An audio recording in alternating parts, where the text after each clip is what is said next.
మన రక్షకుడైన యేసుక్రీస్తు నామమున అందరికీ వందనాలండి. ఈరోజు దేవుని మాటలు యోబు గ్రంథము 13వ అధ్యాయము 3వ వచనం.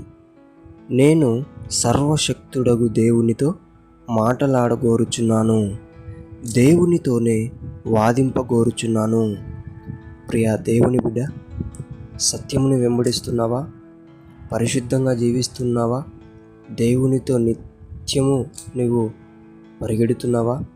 అయినా శ్రమలు నీ వెంట పరిగెడుతున్నాయి, రోగము నీ వెంట పరిగెడుతుంది. అయితే ఈ శ్రమలు, ఈ రోగాలు, ఈ కష్టాలు, ఈ బాధలన్నీ కూడా నీవు దేవునితో పోరాడి, దేవునితో మాట్లాడి తొలగించుకోవాలి తప్ప ఆయనను విడిచిపెట్టడం సరైన పద్ధతి కాదు. ఈ విధముగా నువ్వైతే ఎప్పుడైతే తెలుసుకుంటావో ఖచ్చితంగా దేవుడు నిన్ను రెండంతలుగా యోబును ఆశీర్వదించినట్లు ఆశీర్వదిస్తాడు. ఆమేన్. దేవుడి మాటలు దీవించునుగాక. ప్రార్థించుకుందాం. దేవానికి వందనాలు, స్తోత్రాలు. నీ బిడ్డలు ఎంతోమంది నీకు కట్టుబడి, నీ మాటకు కట్టుబడి పరిశుద్ధముగా, పవిత్రముగా అయినా నీతో ఉంటున్నారు.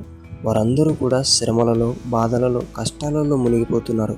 వారందరూ కూడా నీతో మాట్లాడి, నీ దగ్గర వాదించి, నిన్ను హత్తుకొని జీవించి యోబులాగా ఆశీర్వదింపబడి విడుదలగా తయారు చేయమని యేసు నామమున ప్రార్థిస్తున్నాం తండ్రి. ఆమేన్.